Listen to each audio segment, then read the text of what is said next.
तो गुरु महाराज जी क्या समझाते हैं? सरल बात मैं कहता हूं, गुरु महाराज जी क्या समझाते हैं? मैं सच में बताता हूं कि गुरु महाराज जी का सत्संग एक झाड़ू के समान है। गुरु महाराज जी कहते हैं, ये सुन मैं क्या कह रहा हूं, मैं तेरे को सत्संग सुनाता हूं और तू इस सत्संग रूपी झाड़ू से अपने मकान को साफ कर, जितने भी कांटे डाले हुए हैं इनको बाहर कर। इसके बाद जब ये कांटे चले जाएंगे, जब ये कांटे अलग हो जाएंगे, तो तेरे को अपने ही घर में आने में दिक्कत नहीं होगी।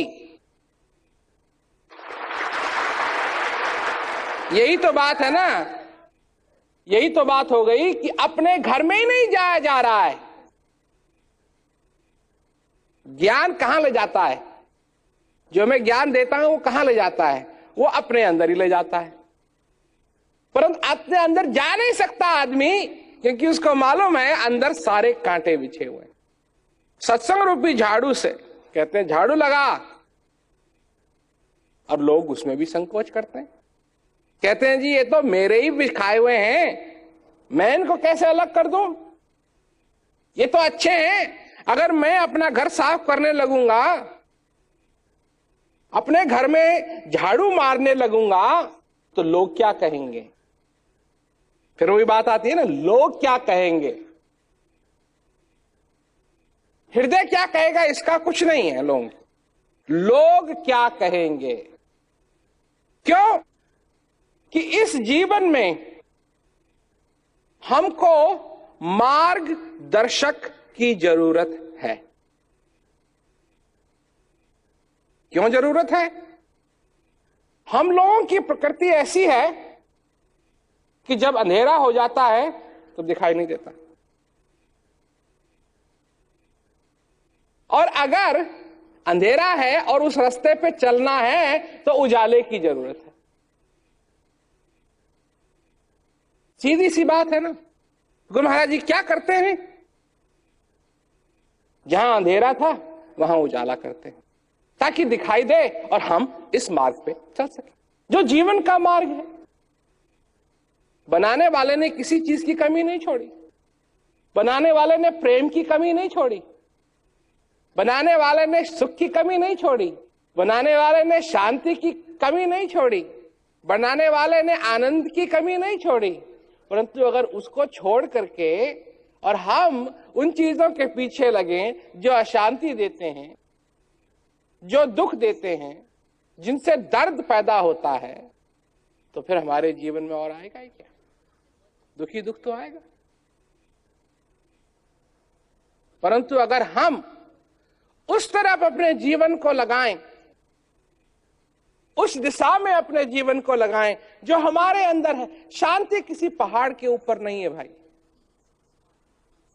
शांति किसी पहाड़ के ऊपर नहीं है, किसी चोटी के ऊपर नहीं है, पृथ्वी के नीचे नहीं है।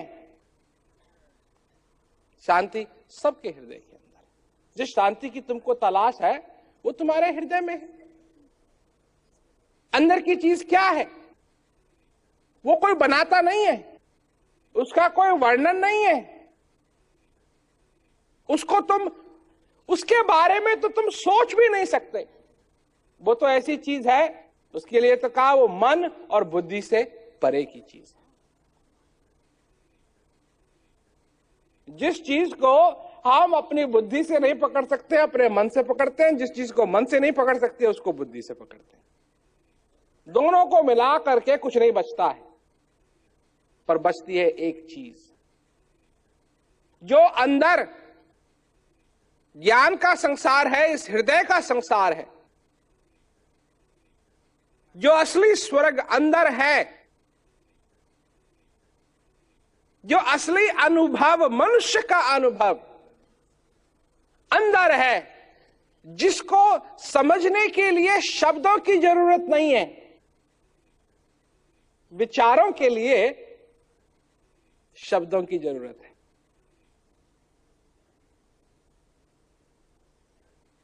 इस अनुभव के लिए कोई शब्द की जरूरत नहीं है।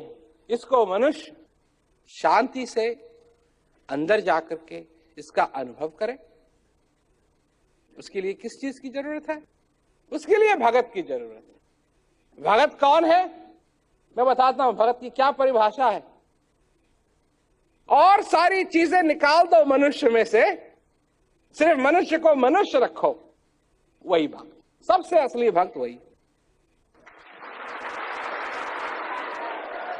जैसे जैसे कैसा भक्त है? तुमने कभी छोटे बच्चे और मां के बीच में जो प्यार होता है उसको कभी देखा है?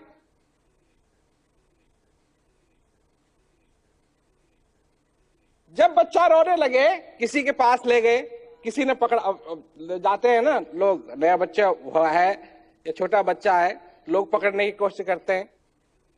कोई चाचा है, कोई मामा है, कोई ताऊ है, कोई कुछ है, कोई कुछ है, कोई कुछ है, कोई कुछ है, कोई कुछ है, बच्चा रोता है। बच्चे को क्या मालूम चाचा क्या होता है? बच्चे को क्या मालूम ताऊ क्या होता है? बच्चे को क्या मालूम क्या कहते हैं? और सब जो भी हम लोगों ने रिश्ते बनाए हुए हैं, बच्चे को क्या मालूम? बच्चे को तो एक चीज मालूम, चाहे उसकी आंख बंद हो, चाहे उसकी आंख खुली हो, जैसे ही वो अपनी मां के पास आता है, सब शांति है उसके लिए। भक्ति भी कुछ ऐसी ही होती है। क्यों? कि जब भक्त अपने भगवान से दूर हो जाता है तो वो भी व्याकुल। कैसा व्याकुल है? दुनिया की तरफ कभी मुड़ के देखा? कितनी व्याकुल है दुनिया, कितनी व्याकुल है। क्यों व्याकुल है? क्योंकि उस अंदर जो सच्चिदानंद है, अंदर जो शांति है, अंदर जो अनुभव है, उससे जब बिछुड़ गया आदमी तो और क्या होगा? व्याकुल ही तो हो। और जब अंदर वापस आएगा तो कुछ इसी प्रकार, जैसे बच्चा, रोता हुआ बच्चा अपनी मां के पास वापस आ, उसको ज्यादा भाषण देने की जरूरत नहीं है, क्योंकि तुम्हारा भाषण उसके समझ में भी ना आए। उसको ये नहीं है कि तू अब अपनी माँ के पास है, अब तेरे को रोने की कोई जरूरत नहीं, अब तो सब कुछ ठीक हो गया, तेरे को तो माँ की तो तलाश, तब तो नहीं, उसको भाषण की जरूरत नहीं है, उसको तो वो महसूस करने की जरूरत। और सच्ची बात तो यह है कि जिस प्रकार उसको उसकी माँ पकड़ेगी और कोई उसको पकड़ नहीं सकता।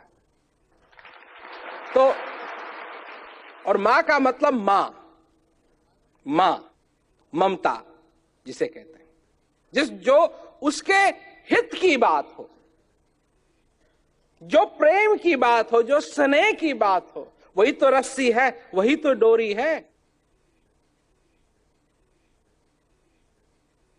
तो लोग भटकते हैं, अपने ख्यालों में अपने विचारों की दुनिया बनाते हैं। ऐसा कर दूंगा तो फिर ऐसा हो जाएगा, तो फिर ऐसा कर दूंगा तो ऐसा हो जाएगा, तो ऐसा कर दूंगा ऐसा हो जाएगा। देखो दुनिया में लोग कितना डराते हैं लोगों को। कोई कहता है ऐसा नहीं करोगे तो तुमको नरक में जाना पड़ेगा, परंतु जिसको मालूम है, जिसने स्वर्ग का अनुभव किया हुआ है गुरु महाराज जी की कृपा से, वो अनुभव मैंने किया और करता हूं। और ये नहीं कि सिर्फ एक बार किया फिर चले गया, नहीं, मैं उस अनुभव को अपने जिंदगी के पास रखना चाहता हूं और पास रख सकता हूं और हमेशा रख सकता हूं।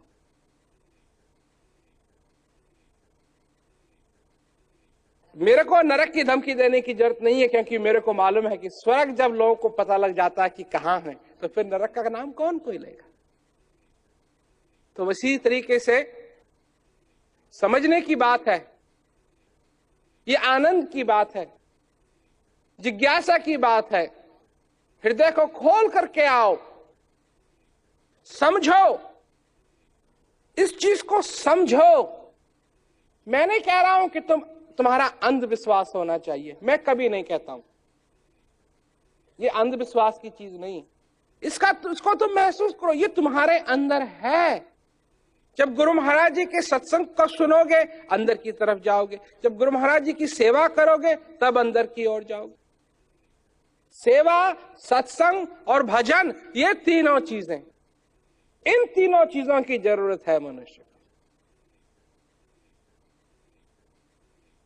जिस प्रकार रोज तुम अपने शरीर को साफ करते हो, रोज बालों में तेल लगाते हो, रोज अपने आप को अच्छा बनाते हो, ठीक उसी प्रकार से रोज अगर तुम सेवा सत्संग भजन करो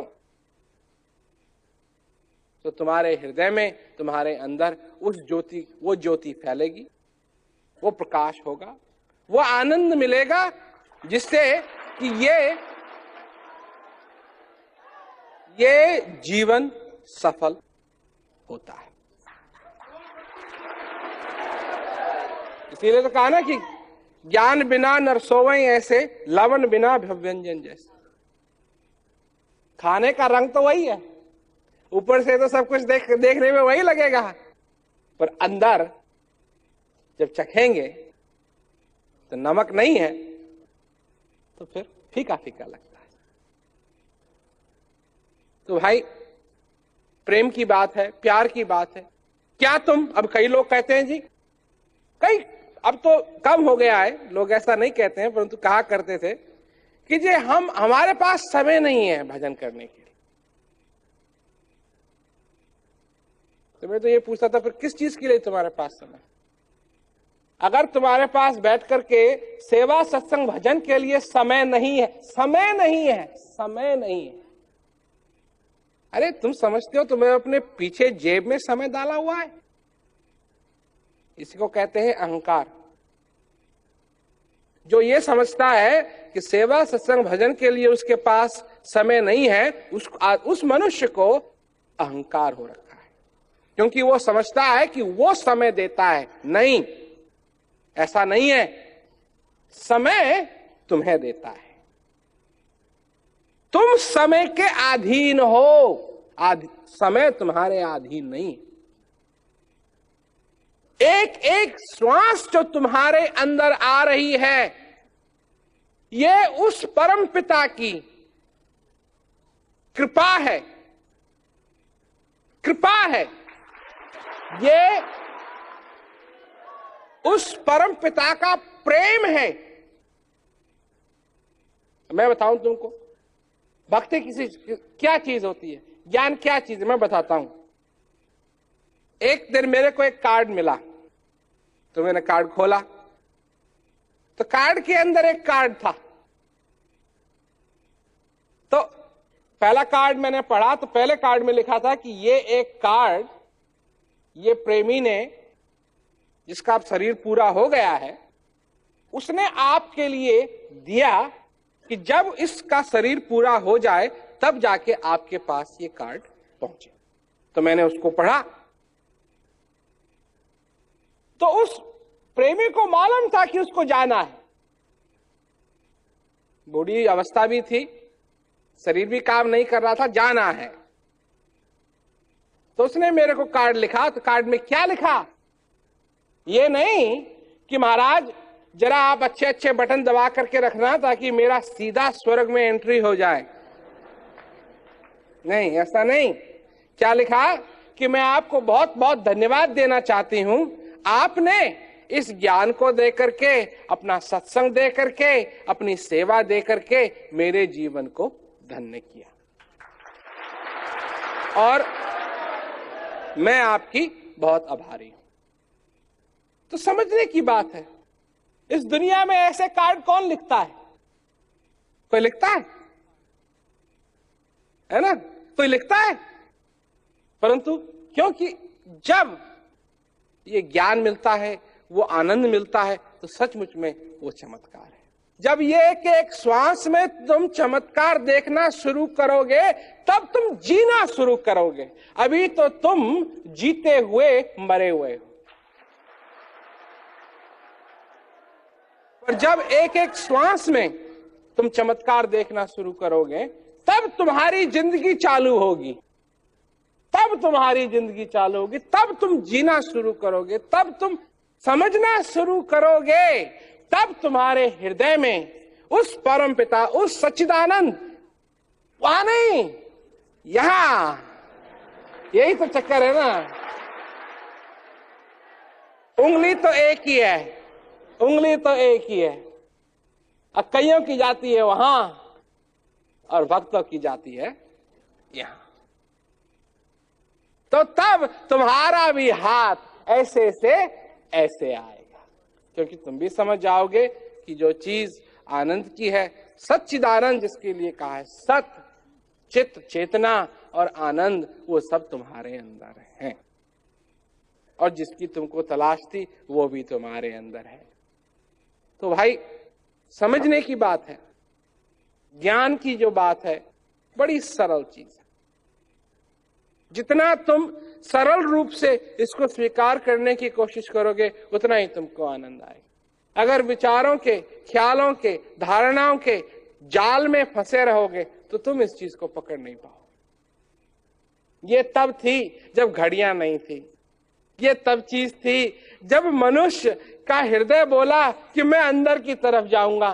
किसी गुरु महाराज ने, किसी मार्गदर्शन ने कहा कि ठीक है, मैं तेरे को बताता हूं तू अंदर कैसे चले जा। और तब से ये जादू, तब से ये चमत्कार, तब से ये चीज इस संसार के अंदर है, और कितने ही हजारों हजारों लोगों का इसने भला किया है। और अब ये समझो तुम्हारी बारी है।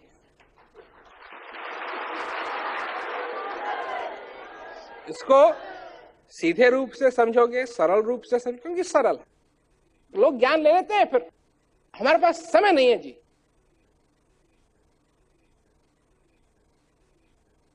मैं वचन मांग लेता हूं। एक आदमी ने मेरे को चिट्ठी लिखी, उसको मैंने उपदेश दिया, तो चिट्ठी लिखी मेरे को, कहा कि मैं आपका बहुत आभारी हूं कि आपने ये वचन मांगा मेरे से। मेरे को ऐसी चिट्ठी पहले कभी नहीं आई थी। वो लिखता है मेरे को चिट्ठी, मैं उसको जानता हूं, वो लिखता है मेरे को चिट्ठी कि मैं आपका बहुत आभारी हूं, आपने ये वचन मांग लिया मेरे से, क्योंकि आपको मैंने वचन दिया तो मैं करता रहा, और अब जाकर के ये जो बीज है फूलने फलने लगा। और मैं बहुत आभारी हूं आपका कि आपने ये वचन मेरे से मांग लिया। तो मैं एक तो ये वचन मांगता हूं कि ज्ञान को पूरा पूरा फलने और फूलने का मौका दो। दूसरी चीज मैं मांगता हूं कि ज्ञान किसी को बताना मत। ये तुम्हारे लिए सिर्फ उपहार है, ये नहीं है कि तुम किसी और को देते फिरो। ये तो गुरु महाराज जी के बीच की बात। देखो, लोग ये समझते हैं कि 4 क्रिया ही सब कुछ है। लोग ये समझते हैं कि 4 क्रिया ही सब कुछ है, बस ना। जब तक गुरु महाराज जी की कृपा नहीं होगी, जब तक गुरु महाराज जी के साथ नाता नहीं बंधेगा, तब तक ये 4 क्रिया करेंगी क्या? देखो ना, अगर माचिस भी है, दिया भी है, घी भी है, पर बत्ती नहीं है तो जलेगी क्या? समझे ना? वो होती है ना टॉर्च, फ्लैश लाइट, टॉर्च कहते हैं, फ्लैश लाइट। तो उसमें बल्ब भी है, बॉडी भी है, सब कुछ, बैटरी नहीं है तो जलेगी क्या? तो वो नाता तो बंधना चाहिए अगर वो नाता ही नहीं है तो फिर फायदा क्या? देखो, अनाथ, अगर कोई लड़का है, बच्चा है, और हमने देखा बड़े दुखी होते हैं, उनको मालूम नहीं उनके माँ बाप कौन थे। तो माँ बाप तो थे तभी तो पैदा हुआ वो। हम माँ बाप नहीं होते तो पैदा कहां से होता? परंतु जब मालूम ही नहीं है तो दिल में दुख होता है कि नहीं होता है? जब मालूम नहीं है तो दिल में दुख होता है। और मालूम भी हो जाए उसको तो ये थोड़े कि वो जी जाएंगे वापस, परंतु वो मालूम होना उसके लिए एक कनेक्शन बन जाता है, एक नाता बन जाता है। गुरु महाराज जी के साथ वो नाता बनना चाहिए ताकि मालूम रहे किसकी कृपा है ये, किसका ज्ञान है ये, सेवा करनी है, किसकी सेवा करनी। तो और ये पैसे की बात नहीं, हम तुमसे पैसा नहीं मांग रहे हैं इस ज्ञान के लिए। तो इसलिए अगर किसी को चाहिए तो वो हमारे पास आए जिज्ञासु बन करके। और तीसरी चीज मैं ये मांगता हूं कि संपर्क बनाए रखो। अभी तक तुम जिज्ञासु थे, सत्संग सुना और भी आगे बढ़ते रहो। मैं चाहता हूं कि जितना तुम आगे बढ़ सको उतना आगे बढ़ो। ये नहीं है कि तुमने ले लिया फिर उसके बाद सब ठप, ये नहीं होना चाहिए। ज्ञान लो, इसका पूरा पूरा आनंद उठाओ। तो ये बातें हैं, छोटी छोटी बातें हैं पर बहुत जरूरी बातें हैं ये, इसको समझो।